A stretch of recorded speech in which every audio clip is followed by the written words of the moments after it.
Thank you. Our city's been hit extremely hard by foreclosures at a rate that's higher than both state and national averages.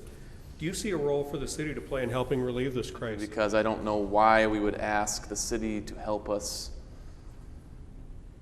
decrease foreclosures. And then I thought about it a little bit more, and I looked at it two different directions. Number one, can the city help prevent foreclosures? And how can the city help deal with the aftermath of foreclosures? So can we get involved before it happens? And then what do we have to get involved with after it happens? Because foreclosures negatively affect property owners all around them. I have a house just down the street from me that was foreclosed upon that nobody can touch. So there's garbage, there's doors open, there's windows broken, and the sticker on the front door is really inviting in the neighborhood when it says, "Do not occupy this home." Because it says that your neighbors either weren't doing something very good or the house shouldn't have been lived in the first place. Not just, we didn't pay the bill.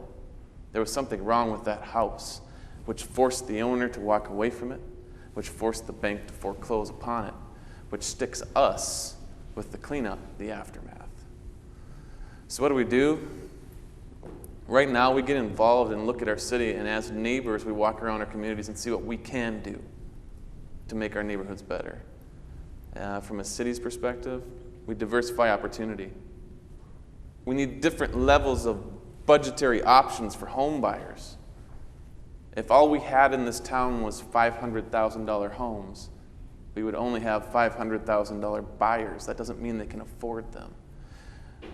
It's adverse to that. If all we had was $100,000 homes, well, then we wouldn't have a great enough tax base to have such a wonderful city.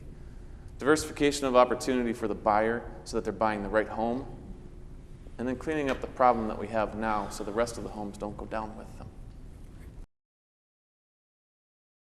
One, I don't think we should. I don't think it's our place to get in there and get any more involved, other than the fact that if you want to use the word opportunity, it is an opportunity to go in on some of these homes that are really dilapidated, possibly were used for something other than just living, recreational type homes that are in very bad shape, and it's an opportunity for us to go in there and maybe purchase these and remove them, and then hopefully replace them with something much more suitable, not only for the city but for the neighborhood also. I know with all the drug issues that are created in different cities, ours included, we need to stay on top of that, and I think that the HRA just recently, we are looking at purchasing exactly one of these types of homes. So I'm really not in favor of us getting involved in any way other than that. I think that the lending institutions need to take a look back, and if they need to take a little bit less in order to get rid of this thing and get someone in place and let them start over from scratch. But it sounds like the state is going to step in some way, or the federal government is going to step in some way to aid this, and I don't think we need to create any more of a burden on the residents than what is already going to happen. Back to the transportation issues,